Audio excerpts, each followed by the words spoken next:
going through the same thing, when in fact, actually racism is not back in the day, and it's actually taken on new forms. And to look at PETA and how they operate, PETA's rhetoric and their strategies are all about like upholding neoliberal whiteness.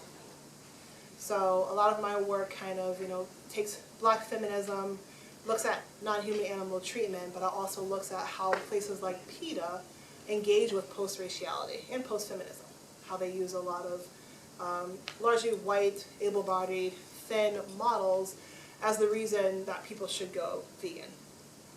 So I know it's like that's kind of how my work is going, and kind of fusing all that and taking into consideration human suffering, non-human animal suffering, but how do we get to the point to alleviate that suffering without reinscribing certain oppressions? Like PETA, I think they're not feminist at all, and they are very sexist. And then with the Afrocentric health, a lot of them may be race conscious and trying to decolonize the body from white supremacy, but they also have a lot of rhetoric where they believe that if you're queer, then you can cure yourself by eating, a raw foods vegan diet. So how do I merge everything I'm doing together to really create, I guess, a vegan philosophy that kind of does not perpetuate all of those isms? And it's hard because I'm not going to ever find the right way, but I think this is where intersectionality is really important, and not to just focus on one thing, but if you grab from decolonial politics and Black feminism, Marxist theory, just all this stuff, and really are open to how it can actually inform just a better way of eating, whether you're vegan or not, a better way of being a human being.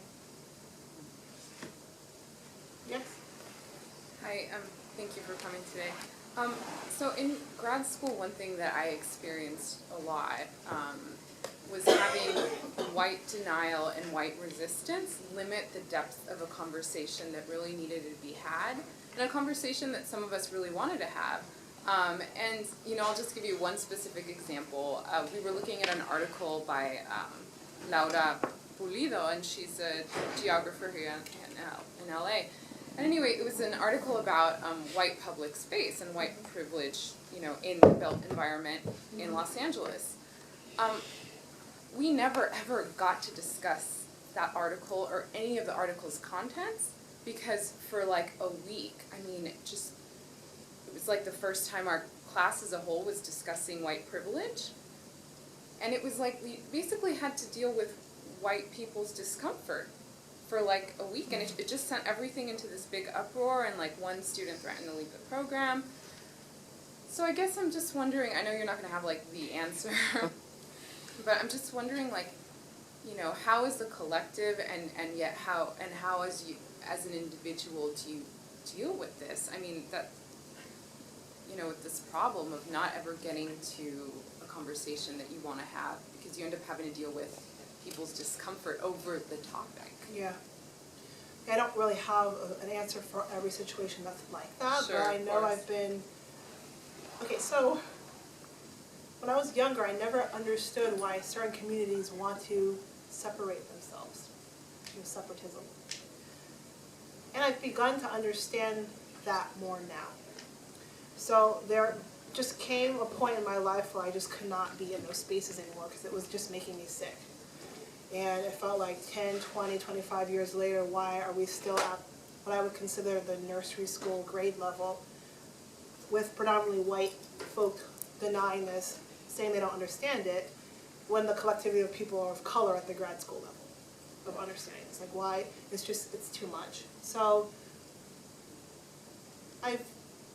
so I have to, because I answer questions in a weird way, but I get back to them. Okay, so, and I live in the Bay Area, and I had spent most of my time in Buddhist sanghas and all white Buddhist sanghas.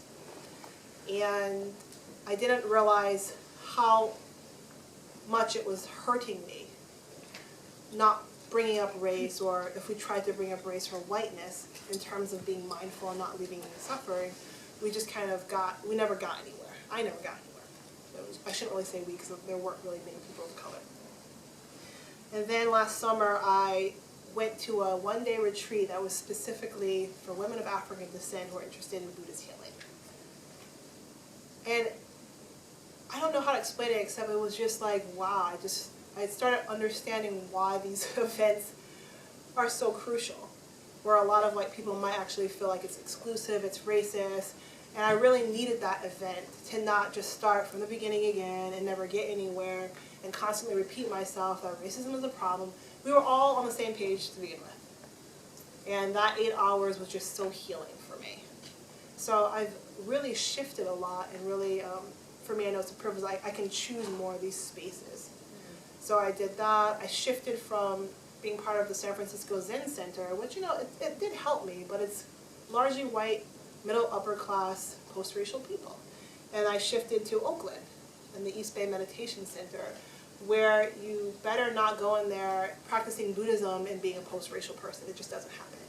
You know, like, there are meditations, there's retreats that literally talk about racism, and there's white privilege workshops, like, you know. So for me, to answer your question, I realize that it's okay for me to actually just not be in that space, and if anything, if I just take time away from that space, and I'm more in spaces like, you know, the women of African descent practicing Buddhism, I realize when I come back maybe a few months later, a half year later, that I'm actually able to better deal with those situations in which, you know, I don't know how to describe it, but it helps me better, and it helps me articulate better toward this particular population in denial. And I'm able to at least find a language system, an approach that seems to work a little better because I've been so far away from it. I'm not saying it's perfect, but I also think there's also a time where I've been talking to, you know, many of you guys were talking about just calling people out. You know, instead of centering the white guilt experience, to just, and there's ways to do it. Like, I'm not going to spend much time, but there's books that have been written on how to bypass that. Like, the strategies. Like, in the past 5 years, there have been excellent critical whiteness awareness books that have been written to just kind of how you help bypass that. And, you know, how to just not be stuck for weeks on the same thing, but how to kind of nip it in the bud after the first meeting, you know. So I won't get into that, but there's, like, if you want to write me at breezeharper@gmail.com, I can just give you those books. And they're, most of them have been written by white anti-racists. So for the most part, I think it's, I'm not saying people of color who are doing anti-racist work don't have anything to offer, but there's something to be said. If you're a person who's been racialized into whiteness and the language of whiteness, and then you take on anti-racism, that you may be listened to a little better. So when you write these books, you're kind of coming from that place where a lot of the white anti-racists say, you know, I was that way, I had guilt and shame, this is where I was functioning from. And then I realized, you know, this is how I was able to move forward. So kind of using their own embodied experiences in combination with critical race and critical whiteness training, they offer, I think, really great ways to kind of move forward and not get stuck in that. So if you just email me, I can give you a few of those books, those citations. Well, Yeah. This is, I think this is the last question. Okay. Is that okay? It's 5:50. Or do you want to go? Is it, what time is it? Oh, it's 6. Well, I mean, I'm here. I'm Okay. cool. I ate, because when you're pregnant and you're hungry, I like ate so much to be ready for this. So, Okay. yeah. So- Thanks for asking. Yes?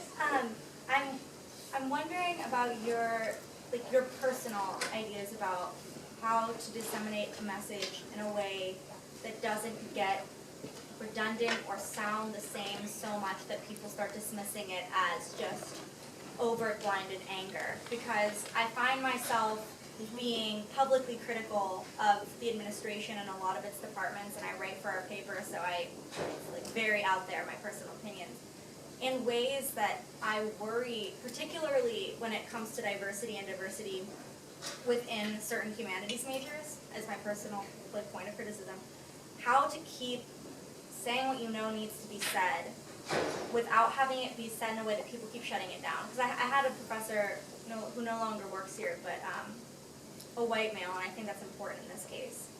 I confronted him about the fact that our English department is a white male Eurocentric department, and not because of individual professors, but because of a curriculum, and was yelled at because I was wrong.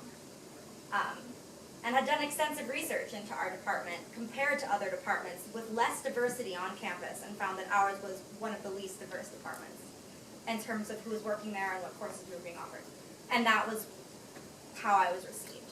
And so I'm wondering, as someone who's been working on a similar message for so long, how you continue to talk about the same thing but have it actually be consumed by the people you're talking to. Because I'm starting to feel as if I'm saying the same thing, and it's like, it just doesn't mean anything anymore.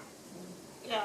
Well, the last week I wrote a blog post called "How I Cannot Possibly How Do I Stop Sounding Like a Broken Record." So, I mean, it really feels like I've been repeating the same concepts, maybe with a different language, since I was like 12. And someone called me the N-word. I'm like, oh, I guess I am black. You're like, yeah, it feels like you may be sounding like a broken record, and maybe that's because the person on the other end is the broken record, not you.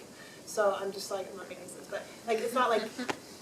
It's like, I think the problem is, I mean, I think of Du Bois, and I think of, like, he doing this work in 1906, right? I mean, he gets his degree from Harvard, so obviously he's an expert in understanding racial dynamics and power, but apparently he's not. I mean, no, I'm just kind of being sarcastic, but I'm like, why are we talking about the same thing 105 years later? Despite there being this huge canon that actually shows that there is a real significant problem.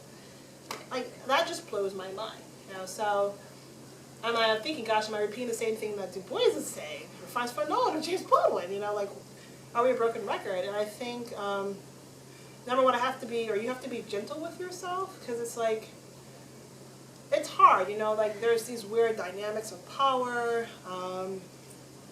I think the problem that we sound like a broken record is because the other side knows what they're doing is wrong. I mean, I'm pretty convinced at this point.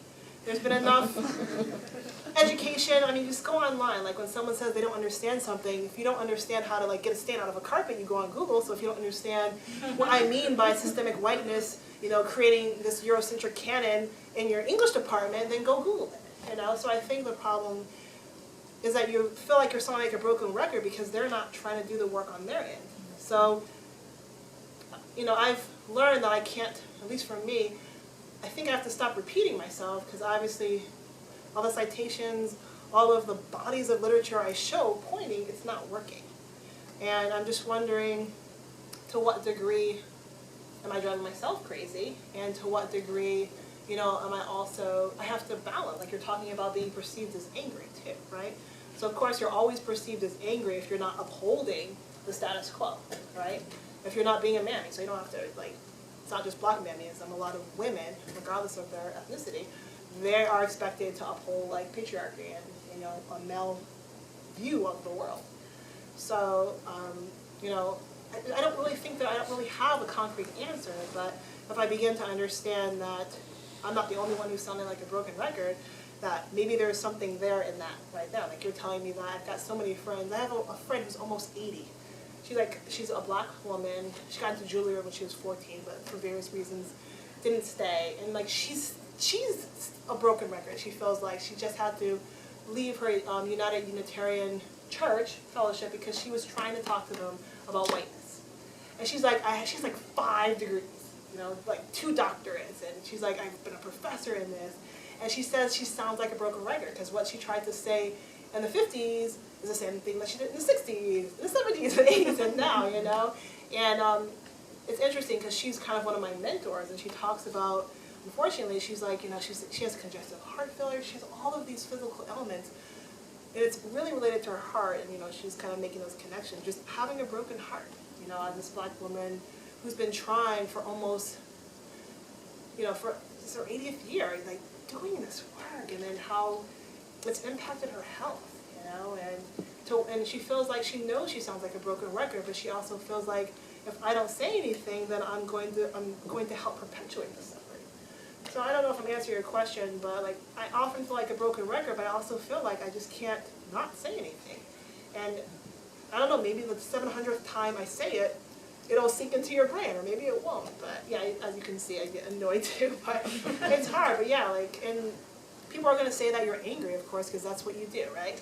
You deflect away from your responsibility, and you tell the person who's bringing up the fact that you are colluding with systemic oppression, just tell them that they're angry. It's easy, especially for women, because women are crazy and emotional and angry. So if you're getting that, you're probably on the right track, because that's how I started with my scholarship. I'm like, a lot of people are doing that, you know. I'm like that's the favorite. Like I'm the angry. I was called an angry black woman with a chip, angry asshole with a chip on her shoulder. That's after writing a peer-reviewed article for a journal talking about systemic whiteness and veganism, and using all of this data, and you're reduced to that, even when that piece is accepted into a peer-reviewed journal and someone has that comment on the blog. So you're doing something right. But just take care of yourself. You have to breathe, step back, and just you have to take care of yourself. And like he said, don't take on so much of the baggage. I know it's a hard balance. It really is hard. But I think people should do as much as they can without jeopardizing their own health too. It's hard. But I don't know if I answered the question. No, you did. Yeah. Well, on that note, let's conclude. And if people want to stick around and ask some questions, by all means. But I know some people have to go. So thank you so much for coming.